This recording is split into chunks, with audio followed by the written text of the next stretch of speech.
two things can be true. You can have a game that's so amazing, but also one that still has these deeply rooted systemic issues. In July, an Ontario judge found 5 former World Junior hockey players not guilty of sexual assault. They were alleged to have assaulted a young woman in a hotel room in 2018.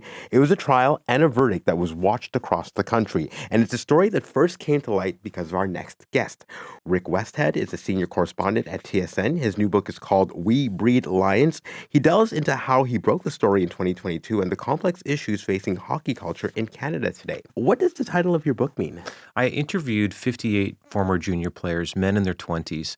I wanted to make sure that this book was full of their stories and that these stories were contemporary, because I knew that within hockey, the reflex might be to say, this used to be a problem. There used to be systemic issues, but it's so much better today. I asked all these players, what does it mean to be a junior hockey player? And I'll paraphrase the answer of one.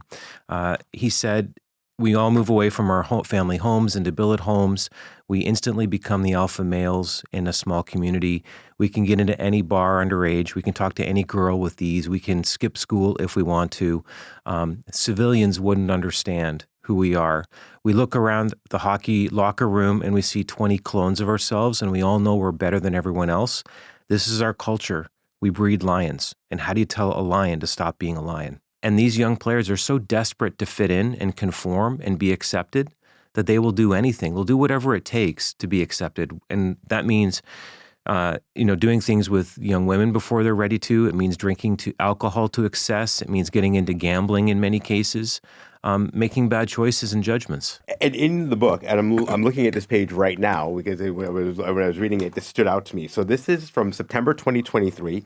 It's above a photo posted above the locker room of the Fort Francis Lakers, and it said, "What you see here, what is said here, stays here when you leave here."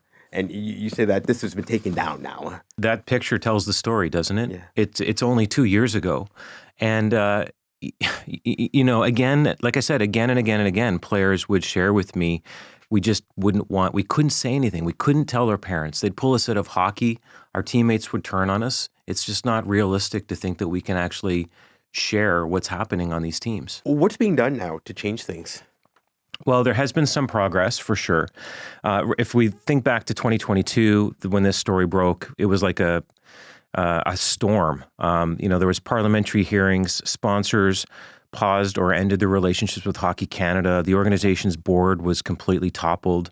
And since then, Hockey Canada has introduced a new independent reporting mechanism for allegations of abuse and maltreatment. So that's a positive.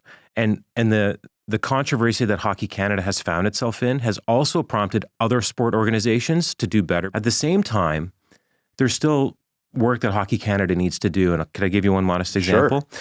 So in many cases, national sport organizations across Canada, so Athletics Canada, for instance, Gymnastics Canada, for instance, even provincial sport organizations like the Ontario Volleyball Association, those organizations make it public when someone who's an adult is sanctioned for bad behavior. So these people have had due process. They've been found to have done something that means they shouldn't be around kids or coaching anymore, right? For a period of time at least. Hockey Canada doesn't.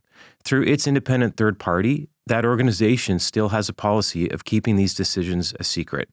And I think that you can make a compelling argument based on how other organizations are doing things. It's in the public interest to make that information public so that parents have all the information they need to make an informed choice about who they leave their kids with at a rink or a basketball court or a field.